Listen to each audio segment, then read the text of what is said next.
everyone, and welcome to this new review for my channel, The Mental Traveler. I'm Carolera, and today I'm going to be reviewing a book called The Mist of Avalon by Marian Seaman Bradley. It was published in 1983, and it's a fantasy novel based on many of the myths surrounding the famous King Arthur of Camelot. What makes this story different though is that it's told from the point of view of the woman in Arthur's life. This will be a video with mild spoilers in the review section.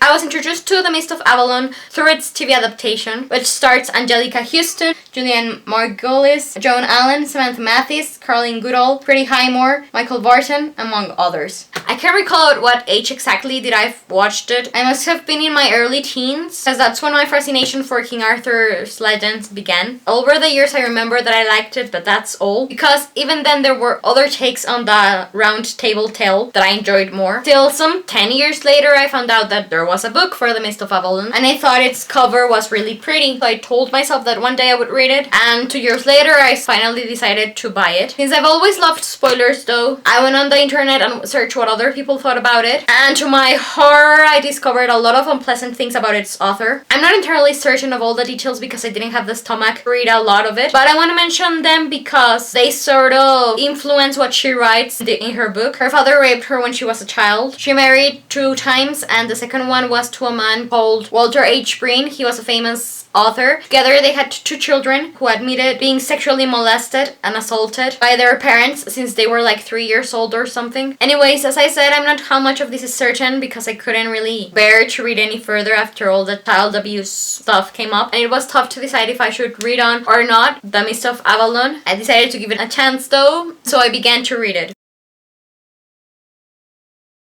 As I said earlier, The Mist of Avalon is a take on King Arthur's life from the point of view of the woman he meets. We get to meet his mother, Igraine, his half-sister Morgane, Guinevere, his queen, and many more, his aunt Morgause. The main protagonist is Morgane, who is a priestess in the island of Avalon. And this story has a lot of typical elements found in the King Arthur legend, for example Lancelot, the Round Table, the quest for the Holy Grail, King Pellinore, and his dragon, and many more. And it also has a lot of elements linking it to the Camelot story dealing with the Roman Empire, magic, pagan orders of the Dark Ages in England, and more.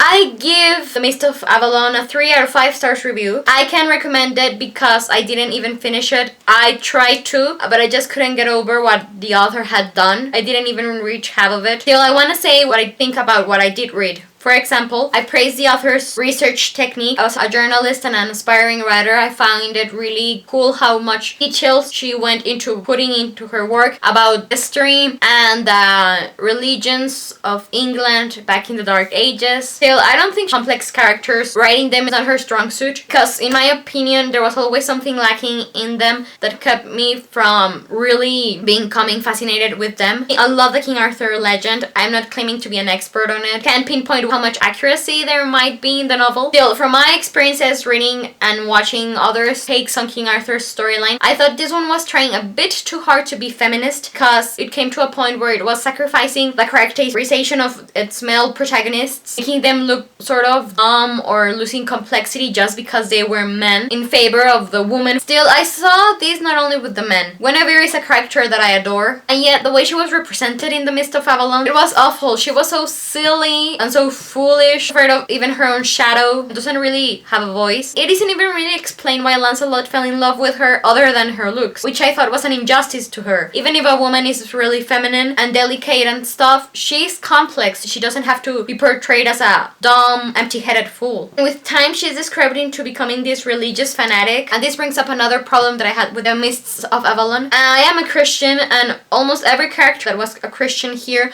was described as either mean or a fool, someone unreasonable, narrow-minded, who couldn't even defend their faith with solid arguments, but who also turn a deaf ear whenever someone is speaking against their beliefs. And while I understand that this was made to show in more depth the pagan rituals that oppose the Christian faith, I think it would have been better if both religions were portrayed on the same level, with the same complexity, so the reader could choose which one to follow or believe in. But yeah, since this book happens a lot in the island of Avalon, where a lot of pagan rituals take place, at least I did get a lot of ideas of what went on in those rituals, because they are vividly described. And then because we get so many details about the pagan rituals and what they do, that sort of harmed the fantasy elements, and I love fantasy, so I didn't like that. To have everything sort of being described because it belongs to a religion, it sort of takes some of the enchantment of the story. For example, rather than explaining why something is happening with the element of its magic, the answer for its mystery is that it came from a religious source. That's not something I liked.